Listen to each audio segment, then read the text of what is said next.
नमस्कार दोस्तों, स्वागत है आप सभी का हिंदी स्टडी में। आशा करती हूँ आप सभी स्वस्थ होंगे और अच्छे से तैयारी कर रहे होंगे। आज हम ये भक्ति काल के प्रीवियस ईयर क्वेश्चन देखेंगे और इसके साथ साथ मैं एक्सप्लेन करते हुए आपको चलूँगी, क्योंकि अच्छे क्वेश्चन है। आप इनसे देखोगे और इनसे संबंधित जानकारी जितना अधिक से अधिक कोशिश करूँगी मतलब आपको बताने के लिए, जो आपके लिए कहीं ना कहीं हेल्पफुल होगी। ठीक है, स्टार्ट करते हैं अपनी क्लास। और आप मेरे चैनल पर पहली बार आए तो चैनल को सब्सक्राइब कर लेना, बेल आइकन को क्लिक कर लेना, जिससे आने वाली वीडियो का नोटिफिकेशन आपको मिल सके। पहला क्वेश्चन है हमारा, अलवार बैसड़वन की संख्या है। तो अलवारों की संख्या कितनी है? तो अलवारों की संख्या है 12। ठीक है। भक्ति काल कैसा काल है? भक्ति काल मतलब स्वर्णयुग किसे कहा जाता है? भक्ति काल को। ठीक है। और कहे कि जैसे पूर्व मध्य काल तो भक्ति काल। ठीक है। और जैसे भक्ति काल में अगर ये क्वेश्चन भी बने हैं तो भक्ति काल में कितनी धाराएं हैं? तो भक्ति काल में 2 धाराएं हैं, सगुण और निर्गुण। और भक्ति काल की शाखाएं कितनी हैं? 4 शाखाएं हैं, संत, सूफी, कृष्ण और राम भक्त। ठीक है, इस तरह से इसका समय अगर रामचंद्र शुक्ल जी के अनुसार पूछा जाए तो 1375 विक्रम संवत से 1700 विक्रम संवत है। और भक्ति शब्द का सर्वप्रथम उल्लेख कहाँ मिलता है? तो भक्ति शब्द का सर्वप्रथम उल्लेख कहाँ मिलता है? ये श्वेता उपनिषद में मिलता है, जो भक्ति शब्द का उल्लेख मिलता है। ठीक है। और रामचंद्र शुक्ल ने भक्ति काल को कितने प्रकरणों में बांटा है? तो इन्होंने 6 प्रकरणों में बांटा है। पहला कौन सा है? सामान्य परिचय। दूसरा है निर्गुण धारा ज्ञानाश्रयी शाखा। तीसरा है निर्गुण धारा प्रेमाश्रयी शाखा। और चौथा है सगुण धारा राम भक्त शाखा। और 5 है सगुण धारा कृष्ण भक्ति शाखा। और छठा है भक्ति काल की फुटकर रचनाएं। तो आप इस चीज़ का ध्यान रखना। तो रामचंद्र शुक्ल ने कितने मतलब प्रकरणों में बांटा है? तो वो बांटा है 6 में भक्ति काल को। एक तो सामान्य परिचय पहला हो गया, लास्ट का क्या होगा? फुटकर रचनाएं हो गई। 2 तो ये हो गई और 4 शाखाएं आ गई। पहली ज्ञानाश्रयी, दूसरी प्रेमाश्रयी, और तीसरी राम भक्ति में, और चौथी है अपना कृष्ण भक्ति शाखा। ठीक है। इस तरह से 4 प्रकरणों में बांटा है, क्योंकि भक्ति काल से ये क्वेश्चन पूछे गए हैं। भक्ति काल को सबसे पहले किसने हिंदी साहित्य का स्वर्ण युग कहा है? तो भक्ति काल को सबसे पहले किसने हिंदी साहित्य का स्वर्ण युग कहा है?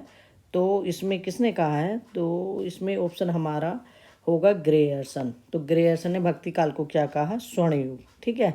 और हजारी प्रसाद द्विवेदी ने भक्ति काल को मतलब क्या कहा? हजारी प्रसाद द्विवेदी ने भक्ति काल कहा कि ये भक्ति आंदोलन जो भारतीय चिंतन धारा का स्वाभाविक विकास है। ठीक है। और रामचंद्र शुक्ल ने क्या कहा भक्ति काल को? कि ये इस्लामी आक्रमण की प्रतिक्रिया स्वरूप भक्ति काल आया है। ठीक है। अपने अपने लोगों के अलग मत रहे। और मिश्र बंधुओं ने भक्ति काल को क्या नाम दिया है? तो मिश्र बंधुओं ने भक्ति काल को माध्यमिक काल कहा है। कौन सा? ये पूछा गया है,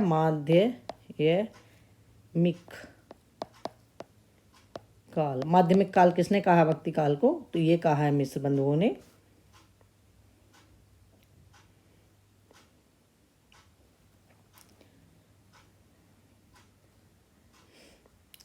समग्र भक्तिकालीन काव्य पर कौन सी विशेषता लागू होती है? तो समग्र भक्तिकालीन काव्य पर कौन सी विशेषता लागू होती है? तो वो ऑप्शन सी होगा, अहंकार का त्याग। क्योंकि भक्ति काल में सगुण या निर्गुण हो, सभी में अहंकार का त्याग दिखाई देता है। अलवार अगर पूछे अलवारों की भाषा कौन सी थी? अलवार संतों की भाषा कौन सी थी? तमिल भाषा थी। ठीक है। और अलवारों में एक थी जो गोदा थी, अंदाल। ठीक है। एक मतलब महिला थी ना जो इनमें थी। और वो अगर कहे दक्षिण की मीरा किसे कहा जाता है? तो वो अंदाल को कहा जाता है। सैब और जैसे पूछ लेते हैं अलवारों में। ठीक है। मैं आपको ऊपर बताना भूल गई, मुझे ध्यान आया अब कि ये बता दूं। सैब किसे कहते हैं? सैब कहते हैं न्यार को, नैनार। ठीक है। ये क्वेश्चन पूछा गया, सैब किसे कहते हैं या नैनार किसे कहते हैं? और बैसड़ब किसे कहते हैं? बैसड़ब होते हैं ये है अलवार। और बैसड़ब की संख्या कितनी थी? 12 थी। और नैनारों की संख्या कितनी थी? 63 थी, 63 थी। ठीक है। रामानंद को शिष्य परंपरा में आते हैं। तो रामानंद की शिष्य परंपरा में कौन से आते हैं? तो इसमें से आते हैं रामानुचार्य। तो ऑप्शन सी सही होगा। इनका क्रम पूछने के लिए आ जाता है तो ये है राघवानंद, रामानंद, अनंतानंद,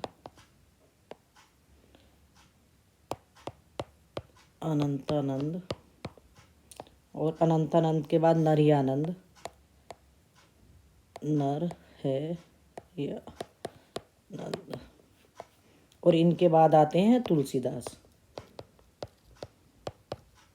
इस तरह से इनका क्रम लगाने के लिए आ जाता है एग्जाम में कि इनका क्रम क्या है। ठीक है, तो राघवानंद, रामानंद, अनंतानंद, नरहयानंद और तुलसीदास, इस तरह से।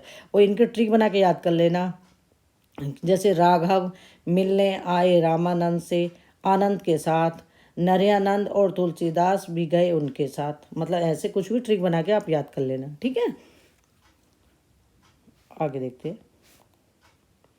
रामानंद के शिष्य कितने थे? 12 शिष्य थे रामानंद जी के। अद्वैत के अनुसार है, तो अद्वैत के अनुसार क्या है? जीव और ब्रह्मा एक हैं। अद्वैत का मतलब ही क्या है? मतलब दोनों को, ब्रह्मा को और जीव को, ठीक है, एक माना गया है।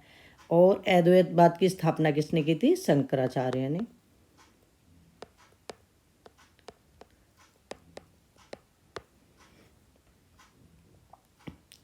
कृष्ण के साथ राधा की महानता किस संप्रदाय की विशेषता है? तो कृष्ण के साथ राधा की महानता किस संप्रदाय की विशेषता है? तो इसमें ऑप्शन हमारा डी सही होगा, सनकादि संप्रदाय। और सनकादि संप्रदाय के प्रवर्तक कौन है?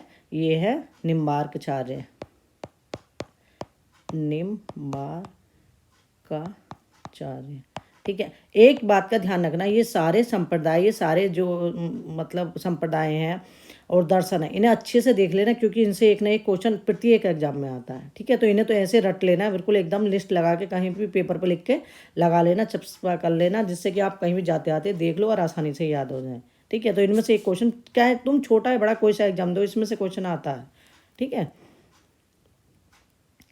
और श्री संप्रदाय, श्री संप्रदाय है उनका, श्री संप्रदाय रामानुचार्य। ठीक है, और एक है रुद्र संप्रदाय, विष्णु स्वामी है। और ब्रह्म संप्रदाय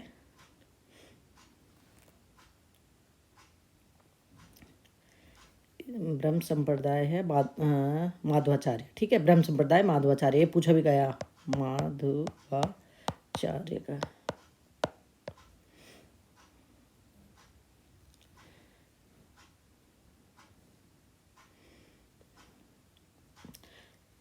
एक क्वेश्चन और बनता है इनसे एक क्वेश्चन बनता है, जैसे कि श्री कृष्ण के सुदर्शन का अवतार किसे माना जाता है? तो श्री कृष्ण के सुदर्शन का अवतार किसे माना जाता है? निम्बार्काचार्य को माना जाता है। किसको माना जाता है? निम्बार्काचार्य को।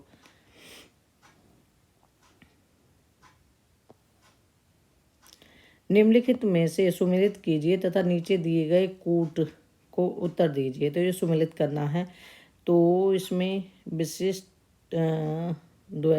विशिष्टाद्वैत रामानुचार्य, द्वैतवाद माधवाचार्य, द्वैताद्वैत निम्बार्काचार्य, शुद्धाद्वैतवाद बाल्वाचार्य या विष्णु स्वामी। ठीक है, तो इसमें ऑप्शन हमारा कौन सा सही होगा? इसमें ऑप्शन हमारा डी सही होगा।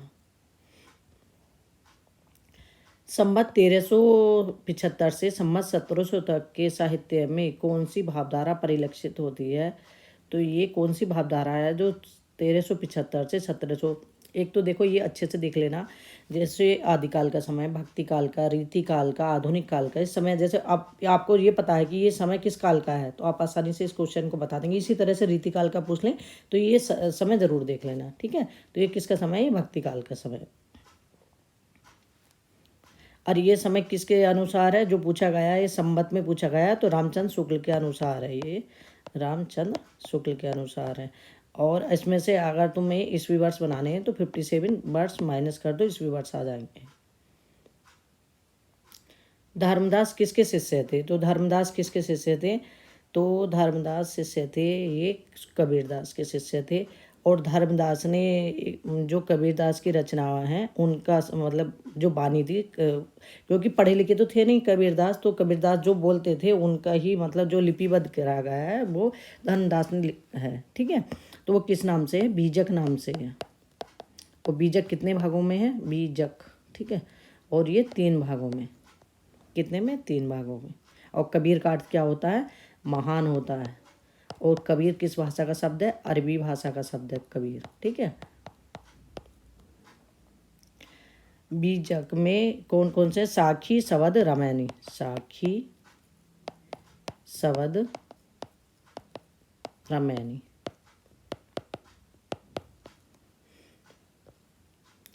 शुद्ध द्वैतवाद दर्शन के प्रवर्तक हैं। तो शुद्ध द्वैतवाद दर्शन के प्रवर्तक कौन से हैं? तो इसमें बाल्वाचार्य हैं, शुद्ध द्वैतवाद बाल्वाचार्य। और इन्होंने जीव के कितने रूप माने? इन्होंने जीव के 3 रूप माने हैं। एक तो शुद्ध जीव, शुद्ध जीव, एक है सांसारी जीव, संसारी जीव, और एक है मुक्त जीव। इस तरह से इन्हें जीव के 3 प्रकार माने हैं। और इन्होंने मतलब किसकी स्थापना की? पुष्टि मार्ग की स्थापना की रही थी। पुष्टि मार्ग की स्थापना किसने की थी? बल्वाचार्य। पुष्टि मार्ग, ठीक है। एक तो आता अष्टछाप और एक पुष्टि मार्ग, इसमें कन्फ्यूजन हो जाता है, तो इसलिए ध्यान रखना पुष्टि मार्ग बल्वाचार्य का, और अष्टछाप की स्थापना विट्ठलनाथ ने की थी। पुष्टि मार्ग का अगर अर्थ पूछने लगे क्या होता है, तो पुष्टि मार्ग का अर्थ क्या होता है? भगवान का अनुग्रह या भगवान का पोषण। हिंदी का भक्तिकाल बाहरी आक्रमण की प्रतिक्रिया है। यह कथन किसका है? तो यह कथन किसका है कि हिंदी का भक्तिकाल बाहरी आक्रमण की प्रतिक्रिया है? ये कथन है हजारी प्रसाद द्विवेदी, रामचंद्र शुक्ल जी का, ठीक है। किसका है? रामचंद्र शुक्ल जी का। और हजारी प्रसाद द्विवेदी ने भक्ति आंदोलन को क्या कहा? रामचंद्र शुक्ल, क्योंकि इन्होंने तो माना है कि जो बाहरी आक्रमण मुस्लिम करते थे उसकी देन है कि भक्ति काल आया। हजारी प्रसाद द्विवेदी जी कहते हैं वैसे कि अगर आक्रमण भी ना हुआ होता, क्योंकि हमेशा जहाँ भी मतलब इनकी आलोचनाएं मिलती करी है, तो वो मतलब हजारी प्रसाद द्विवेदी सामने खड़े हुए मतलब ज़्यादातर नजर आए हैं साहित्य में, ठीक है। तो हजारी प्रसाद द्विवेदी ने कहा कि भक्ति आंदोलन भारतीय चिंतन धारा का स्वाभाविक विकास है। और ग्रेयर्सन ने क्या कहा? भक्ति आंदोलन क्या है? ईसाइत की देन है, ईसाइत की देन है।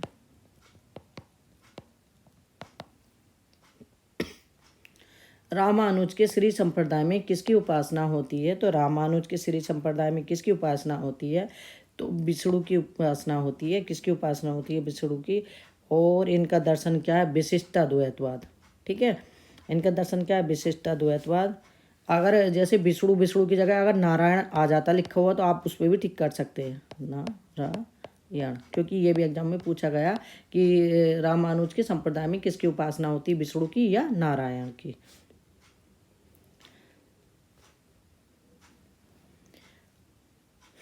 आगे देखते हैं। और अगर क्वेश्चन बन जाए कि इनसे सर्वाधिक प्रभावित हिंदी के कवि कौन से हैं, तो वो हैं तुलसीदास जी।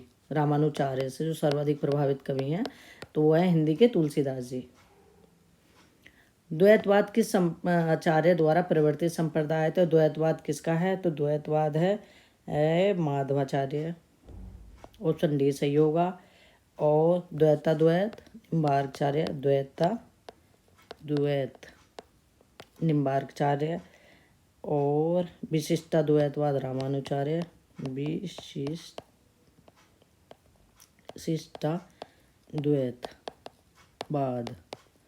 किसका? रामानुचार्य। और शुद्धाद्वैतवाद या शुद्धाद्वैतवाद या रुद्र संप्रदाय विष्णु स्वामी का। श्री बाल्वाचार्य ने जिस कृष्ण भक्ति को प्रतिष्ठित किया उसका दार्शनिक आधार क्या है? तो श्री बाल्वाचार्य जी ने जिस कृष्ण भक्ति को प्रतिष्ठित किया उसका दार्शनिक आधार क्या है? वो है शुद्धाद्वैत दर्शन है। गंग कवि का जन्म स्थान है, तो गंग कवि का जन्म स्थान क्या है? इटावा है, ठीक है। और अमीर खुसरो का जन्म स्थान भी अगर पूछा जाए तो वो एटा जिले के हैं। अब इसमें ये पूछा जाता है कि अगर जैसे आ जाए ये इटावा दे रखा, एटा जिले में कन्फ्यूजन होते हैं, तो एटा का भी, क्योंकि उनका भी एटा का ही दे रखा है, ठीक है, अमीर खुसरो का। इनका अगर जैसे ये तो इटावा दे रखा, अगर आ जाए कि कहाँ हुआ है तो एटा ज़िले के इकनौर में, कुछ भी पूछ सकते हैं। अब तो पेपर में चेंज कर दिए, ठीक है। तो एटा ज़िले के कहाँ हुआ था? इकनौर में हुआ था। और इन्होंने, इनकी रचना कौन सी है? एक है खड़ी, जो खड़ी बोली गद्य की रचना है, चंद छंद वर्णन की महिमा। चंद छंद वर्णन की महिमा किसकी रचना है? ये गंग कवि की रचना है। भ्रमर गुफा के लिए दूसरा उपयुक्त नाम है, तो भ्रमर गुफा के लिए दूसरा उपयुक्त नाम क्या है? ब्रह्मरंध्र है। निम्नलिखित में से कौन श्री कृष्ण भक्ति का संप्रदाय नहीं है? तो श्री कृष्ण भक्ति का संप्रदाय इनमें से कौन सा नहीं है? तो ऑप्शन इसमें सी होगा, तत्सुखी संप्रदाय। तो तत्सुखी संप्रदाय, और एक है स्वयं सुखी संप्रदाय, और एक है रसिक संप्रदाय। तो ये तीन संप्रदाय राम भक्ति से संबंधित है, राम भक्ति से संबंधित है। और इस संप्रदाय के जो स्थापना करी थी तत्सुखी की, ये जीवा राम ने की थी। किसने की थी? जीवा राम ने। और एक राम काव्य से संबंधित संप्रदाय कौन सा है? रसिक है, रसिक। और रसिक की स्थापना किसने की थी? अग्रदास ने की थी। और सीता को सखी मानकर, ठीक है, अग्रदास, ठीक है। और एक है स्वयं सुखी संप्रदाय, स्वयं सुखी संप्रदाय। स्वयं सुखी संप्रदाय की स्थापना किसने की थी? ये रामचरण दास ने, रामचरण दास। अब आपको याद करने की एक ट्रिक बताऊं कि अगर स्वयं सुखी रहना है तो राम के चरणों में रहना है, ठीक है। ये संप्रदाय आपका कंप्लीट हो गया। रसिक संप्रदाय, अग्रदास रस पीते थे और रस में ही लीन रहते थे और सीता की भक्ति करते थे, ठीक है। इस तरह से आप याद कर लेना। जीवा राम, राम मतलब तत्सुखी शाखा किसकी है? जीवा राम की है। तो तत् मतलब मतलब सुखी रहने के लिए, जैसे जीव को मतलब सुखी रहने के लिए अपना राम का नाम लेना चाहिए, ठीक है। बाकी अपने हिसाब से आप कुछ भी ट्रिक बना सकते हो, मतलब लेकिन याद करने के लिए ट्रिक हमें बनानी पड़ती है, क्योंकि इतनी सारी चीज़ें हैं, आसानी से याद नहीं होती हैं। रचनाएं हैं वो हैं, बहुत कन्फ्यूजन करती हैं। और ख़ास करके एग्ज़ाम में जब बैठो आप, एग्ज़ाम के समय तो सब लगते हैं, दो ऑप्शन अलग होंगे, दो ऑप्शन एक से होंगे, तो उसमें बहुत ज़्यादा कन्फ्यूजन होता है, ये है ये है। और कन्फ्यूजन की सबसे ज़्यादा वजह एक भी रहती है कि हमारा जो मतलब रिवीजन है वो कम होता है। अगर रिवीजन अच्छा होगा ना तो कन्फ्यूजन कम होता है, ठीक है। आगे देखते हैं। शुद्धाद्वैतवाद, शुद्धाद्वैतवाद है बल्लभाचार्य, अद्वैतवाद शंकराचार्य, विशिष्टाद्वैतवाद रामानुचार्य, द्वैतवाद माधवाचार्य। तो इसमें ऑप्शन सी सही होगा हमारा, ठीक है। आगे देखते हैं। अब ये देखना, ये टीजीटी में भी, एनबीएस में भी, केबीएस में भी, सब में ये क्वेश्चन, एक क्वेश्चन हमेशा पूछा जाता है, ठीक है। विज्ञान गीता के रचयिता हैं, तो विज्ञान गीता किसकी रचना है? केशव दास की रचना है विज्ञान गीता। और ये इनकी कैसी रचना है? ये प्रबंध काव्य है। कैसा काव्य है? प्रबंध काव्य है जो है, ठीक है। और प्रबंध काव्य में भी जैसे इनके एक वो हैं, हाँ, रतन बावनी है, बीर सिंह देव चरित है, जहांगीर जस चंद्रिका है, और रामचंद्रिका है। ये कैसे काव्य हैं? प्रबंध काव्य हैं इनके। और केशव दास को रामचंद्र शुक्ल जी ने कहाँ रखा था? भक्ति काल में रखा है इनको।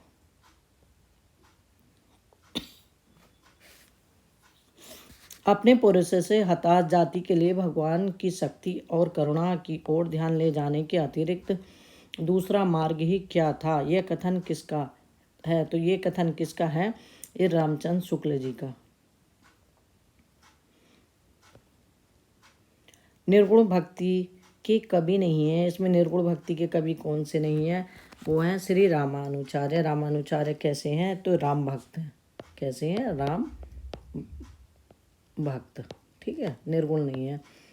अब आप निर्गुण, सगुण, राम भक्त कवि, कृष्ण भक्त कवि और सूफी, सबको अलग अलग याद कर लेना अच्छे से लिख के एक ट्रिक के साथ, क्योंकि ये क्वेश्चन पूछे जाते हैं, कौन सगुण के, कौन निर्गुण के।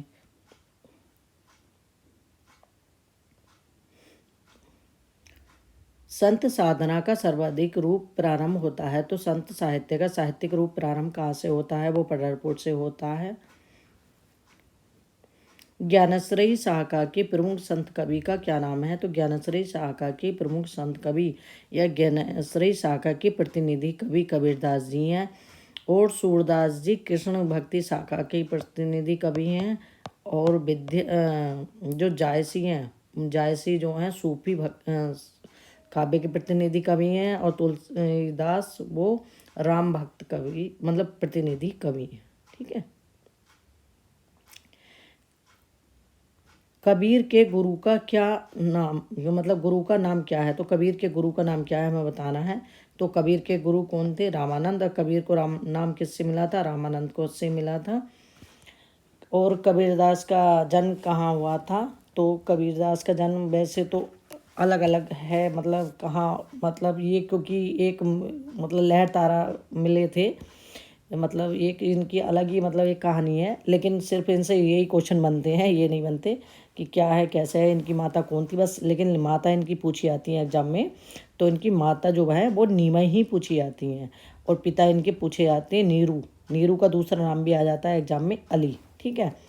और कबीर का सबसे पुराना संग्रह मतलब जो मिलता है वो कहाँ मिलता है? तो वो मिलता है गुरु ग्रंथ साहब में, ग्रंथ साहब में। और गुरु ग्रंथ साहब में जो मिलता है तो इनकी साखियों को किस नाम से बोलते हैं? इनकी साखी जो उसमें मिलती हैं तो वो सलोक या श्लोक नाम से मिलती हैं। ठीक है। अगर पूछा जाए कि इनका कबीर के पदों का सबसे पुराना संग्रह कहाँ मिलता है, तो गुरु ग्रंथ साहिब में मिलता है वो। और इनका जन्म कब हुआ था? जेठ सदी पूर्णिमा को। जेठ सदी पूर्णिमा, एक बार क्वेश्चन आता, जेठ सदी पूर्णिमा को किसका जन्म हुआ था? पूर्णिमा को किसका जन्म हुआ था? तो वो कबीरदास जी का जन्म हुआ था। कबीरदास की पत्नी का नाम क्या था? लोई था। इनके एक पुत्र एक पुत्री थी, कमाल पुत्र था और कमाली पुत्री थी। ठीक है। सॉरी दोस्त यार, ये किसके समकालीन थे? सिकंदर लोदी के समकालीन थे। किसके? सिकंदर लोदी के समकालीन थे। ठीक है। आज के अपने ये क्वेश्चन कंप्लीट हो गए। इसी क्रम में जो आगे के क्वेश्चन है आपको एक्सप्लेन करके अच्छे से बताऊंगी।